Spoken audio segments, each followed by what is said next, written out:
cap is not on this camera. It's a very clearly defined problem, and the solution is to do this. Very easy. Okay?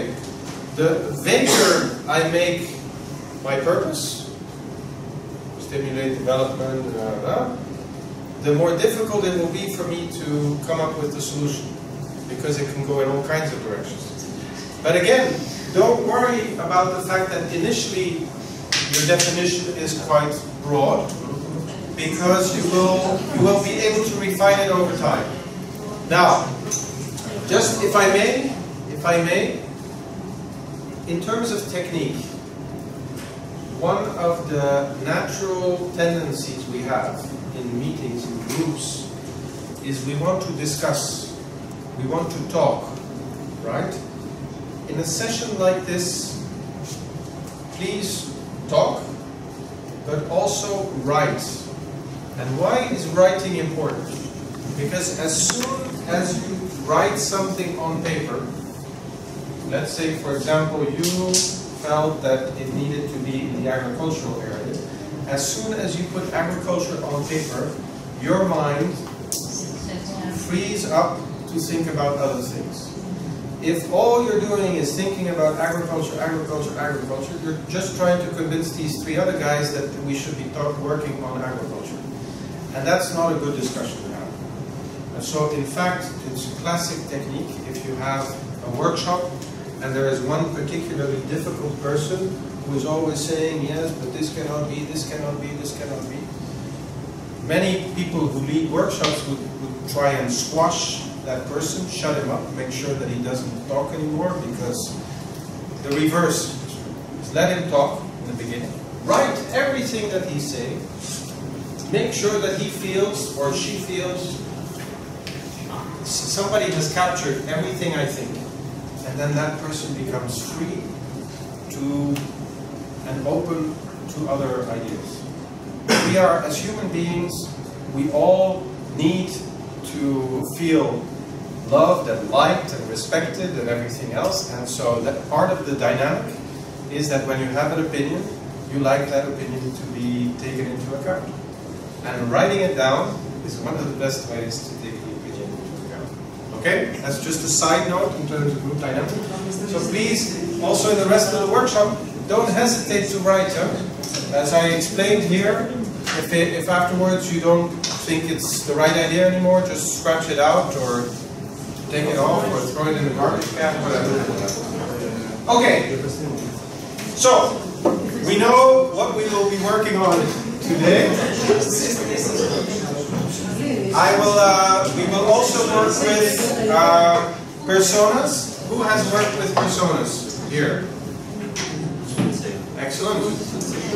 Can you explain what personas are?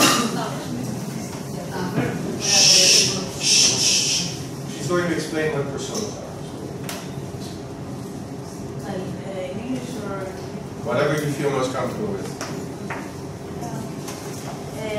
Ουσιαστικά πρόκειται για κάποια αρχέτυπα κάποιων ατόμων οι οποίοι χρησιμοποιούν κάποιες. Θα συμμετέχουν σε όλο αυτό το συγκεκριμένο service που πας να δείξει. Δηλαδή δεν είναι κάποια πρόσωπα τα οποία είναι αληθινά. Απλά χρησιμοποιώντας αυτά προσπαθείς να μπεις σε κάποιους συγκεκριμένους ρόλους για να αντιληφθείς ποιες είναι οι ανάγκες τους, τι σκέφτονται και τα συναισθήματά τους στη συγκεκριμένη στιγμή. Δηλαδή, αν είναι κάποιος ο οποίος είναι ένας σχεδιαστής στην όλη διαδικασία, ποιο θα είναι το δικό του το input ή ποιες θα είναι οι δικές του σκέψεις στην όλη διαδικασία. Ουσιαστικά αυτό που προσπαθείς να κάνεις είναι να δεις τι σκέφτεται και ποιες είναι οι ανάγκες του και το πώς μπορείς να βοηθήσεις. Okay, is that clear? I didn't understand, but I'm assuming that. That's why I'm proposing Good. we talk in English. No problem. I think it's important that the message comes across. So what we will be doing is we will be defining personas, because it helps you, if you want to design a service, it helps you to have a specific person in mind. So let's say, for example, that I was going to ask you to develop a solution for the elderly, for old people, let's say a healthcare solution for the elderly. It would be much easier for you to think of this service, if you think about your parents or your grandparents, than it would be if you just think about all the old people in the world.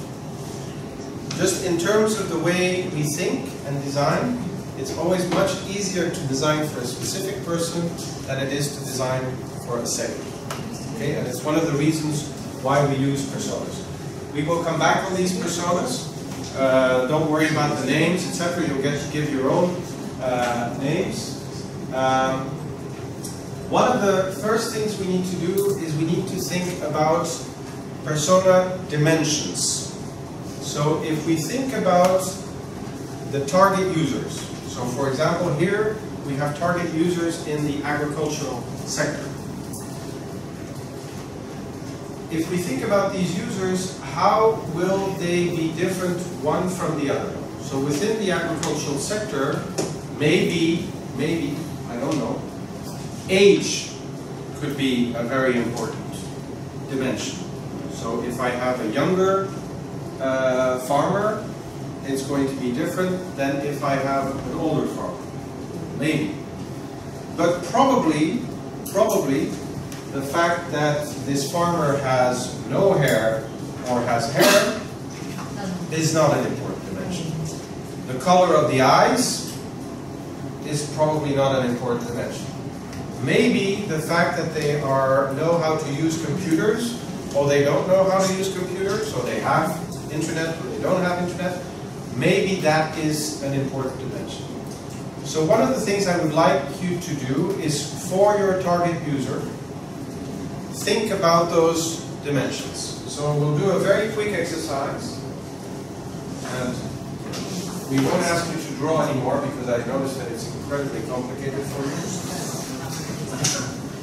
So just think in a first stage about different dimensions of your target users. So within the population of your target users, how would you see differences?